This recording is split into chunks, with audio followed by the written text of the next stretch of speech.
Because there was a time when these nations revered us because they knew that our power was a mighty, strong power, and that he was dealing with us, that we were his favorite, that he loved us, you know? So they were afraid to mess with us, man. Hey, the fear of Yahawah was dreadful. It was upon all of these nations, man. Which that same fear is gonna come back into them again. But this so-called white man being so proud in the Most High, taking his hedge away from us for an appointed time, you know, these nations, they got puffed up, you know, and with the so-called white man pushing that propaganda out there and making Jake look bad in the media, and you got all of these nations that's looking at us in a bad light. Judith 5 in verse 10. But when a famine covered all the land of Canaan, they went down into Egypt and sojourned there, while they were nurtured, and became there a great multitude, so that one could not number their nation. So like it, drop down to 19. Judith 5 verse 19. But now are they returned to their power, and are come up from the place where they were scattered, and have possessed Jerusalem, where their sanctuary is, and are seated in the hill country, for it was desolate. Now therefore, my Lord and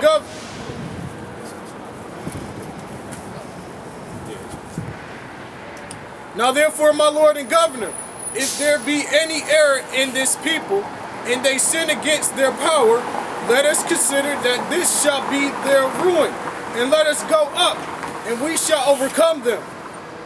But if there be no iniquity in their nation, let my Lord know pass by, lest their Lord defend them, and their power be for them, and we become a reproach before all the world. Keep reading.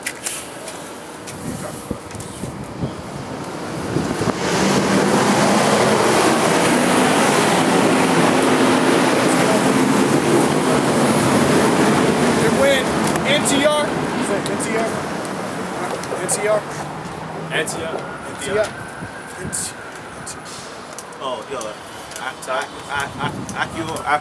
Acure. Yeah, Acure. And when Acure had finished these sayings, all the people standing round about the tent murmured, and the chief men of... See, they were murmuring back then. Like the brother said, that they were mad. They were mad. They were boasting. And when a person is boastful, you know, when they're proud, usually they murmur. I whoop his ass in a minute. You know what I mean? Boasting and shit.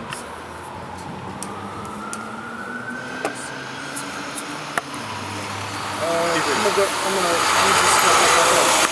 Judith chapter 5, verse 22. And when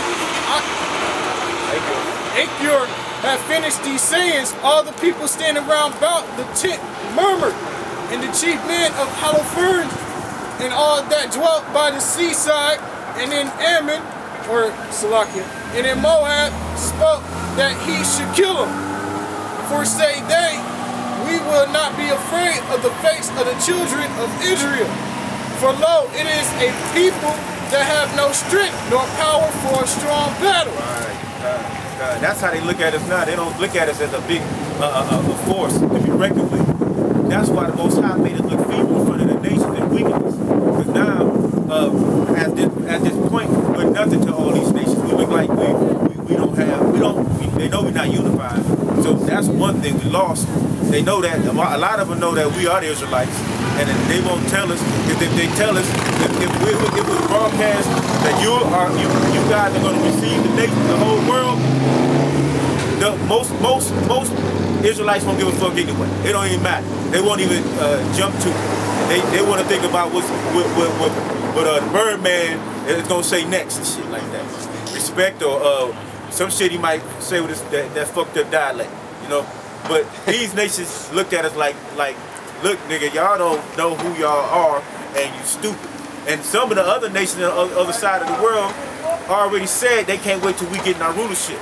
So it's the reason that in Psalms 83 again that they holding us down and keeping us subdued.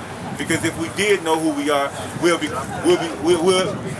know, and maybe if we could face Jerusalem all at once, the Most High will bring us back. But there's so many Israelites in different faces, with different masks. We wouldn't know. They wouldn't know who who an Israelite was, because Israel is in all nations. But you know, that's basically what I'm saying. All these nations just come against us, man. That's why in the parable of Lazarus, he said them dogs with the swords. Those were the other nations. God. Yep. Go ahead, Judah chapter 14, verse 16. Therefore he cried with a loud voice, with weeping and sighing, and a mighty cry, and rent his garments. This is because after getting a warning from Acor, you know, they didn't take heed. So that their head guy, that was the leader of that particular army that came against Jerusalem, the Lord through Judith had her chop his head off. Go ahead. After he went into the tent where Judith lodged, and when he found her not, he leaped out to the people and cried. So now he's crying. Go ahead. These slaves have dwelt treacherously. Dealt treacherously. Go ahead. One woman of the Hebrews have brought shame upon the house of King Nebuchadnezzar. And that's the thing, man. Hey, the Most High is so powerful. He can make one woman, you know, from the nation of Israel, bring shame upon a nation, man. Go ahead. For behold, Holofernes lieth upon the ground without a head. When the captains of the Assyrians' army heard these words, they rent their coats, and their minds were wonderfully troubled. And there was a cry and a very great noise throughout the camp. It's a saying, if you cut off your head, the rest of your body will fall. That's right. That's what just basically happened right there. Go ahead, read down to 15. Judith chapter 15, verse 1. And when they that were in the tents heard, they were astonished at the things that was done, and fear and trembling fell upon them, so that there was no man that durst. Hold on now.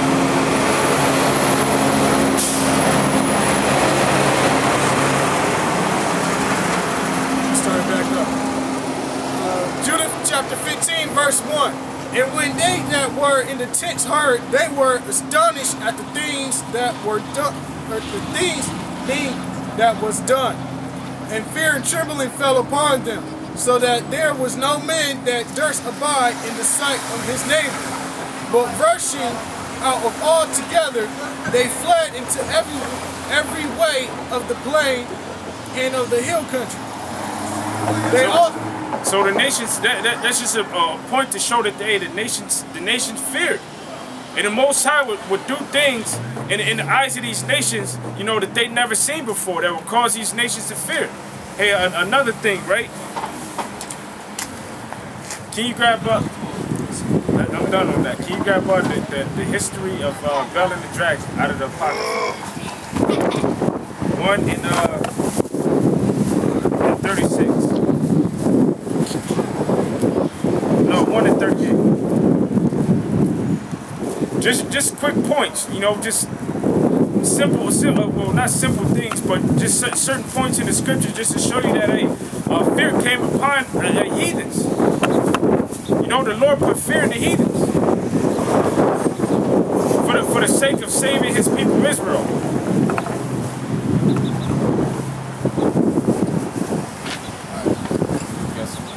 Bel and the Dragon, chapter 1, verse 38. And Daniel said, Thou hast remembered me, O Yahawah, neither hast thou forsaken them that seek thee and love thee.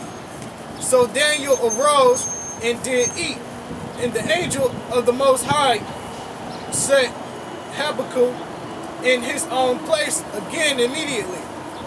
Upon the 7th day, the king went to bewail Daniel, and when he came to... So this is when Daniel was put in the lions den, you know, but the lions didn't touch Daniel. So the king had in his mind that Daniel was slain by the lions. So he went to mourn for Daniel, because he just knew it. But the Most High put a hedge around Daniel to protect him. And that goes to show you that the Most High has a care for his prophets and his holy men. That's the reason why when you do something to them, you get fucked up. That's the reason why the Lord said, hey, upon this generation will come the blood of Adam. And I'm sorry, the blood of Abel and the blood of Zechariah, who you slew by the altar. Go ahead.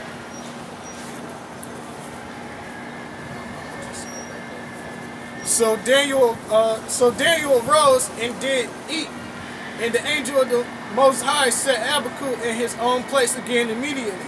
Upon the 7th day, the king went to bewail Daniel, and when he came to the den, he looked in, and behold, Daniel was sitting. Then cried the king with a loud voice, saying, Great art thou, O Lord, God of Daniel, and there is none other beside thee. And he drew him out and cast those that were the cause of his destruction into the den, and they were devoured in a moment before his face. Go ahead. That was it? Okay, yeah, but then it... Let's see. You go to verse 41. Go back up? Yeah, go back to 41. Then cried Bel of the dragon, chapter 1, verse 41. Then cried the king with a loud voice, saying, Great art thou, O Lord YAHAWAH. So fear came upon Cyrus the king, and he began to praise the Most High. And on that regard, you know, because he saw that, hey, the Most High is dealing with Daniel, who was an Israelite. Hey, the Most High was dealing with the Israelites. So when you go back to scriptures like Ezra the 5th chapter, or Ezra the 3rd chapter, you see that Cyrus made decrees for the temple of the Lord to be built up so that the children of Israel can worship. And he allowed Israelites to go back to their land to worship. But the so-called white man took us into captivity. He took us into slavery.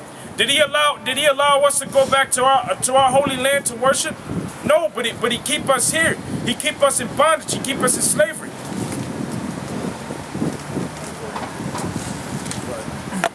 Because he's discussing how the king feared after the Most High put that fear in their heart.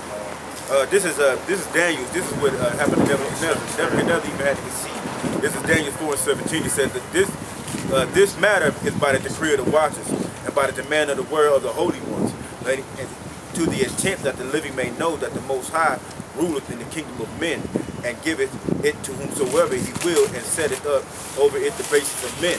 Now that's what right now we're in that position right now, where the Most High set up the basis of men and the rulership in this kingdom, which is the so-called white man. But at this time, the Most High had smitten Nebuchadnezzar and had his ass looking dumb for 7 years in his kingdom.